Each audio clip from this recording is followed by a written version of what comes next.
CGS এবং SI পদ্ধতিতে এককগুলি মনে রাখবে, আবার দেখে না। দেখো সিজিএস পদ্ধতিতে এবং এসআই পদ্ধতিতে তোমরা বলো দৈর্ঘ্যের একক কী হবে? দৈর্ঘ্য একক মিটার আর সেন্টিমিটার, ভরের একক কী হবে? গ্রাম, কেজি, সময়ের একক সেকেন্ড।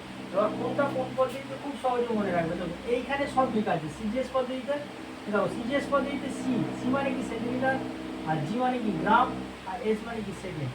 তাহলে সেন্টিমিটার কিসের একক? দৈর্ঘ্যের একক।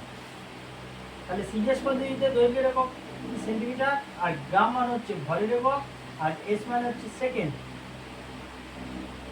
সেকেন্ড হচ্ছে সময়ের একক। এই এস মানে হচ্ছে সেকেন্ড তোমার। এবার এসআই পদ্ধতিতে এম মানে হচ্ছে মিটার, কে মানে হচ্ছে কেজি, আর এস মানে হচ্ছে সেকেন্ড। এটা হচ্ছে মিটার, এম ফর মিটার আর কে ফর কেজি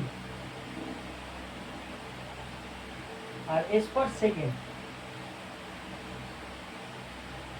তাহলে এটা মিটার কার একক? দৈর্ঘ্যের একক, আর কেজি কার একক? ভরের একক, আর সেকেন্ড হচ্ছে সময়ের একক। তাহলে সিজিএস পদ্ধতিতে দৈর্ঘ্যের একক কি হচ্ছে? সি পার সেন্টিমিটার, ভরের একক জি পার গ্রাম, সময়ের একক এস পার সেকেন্ড।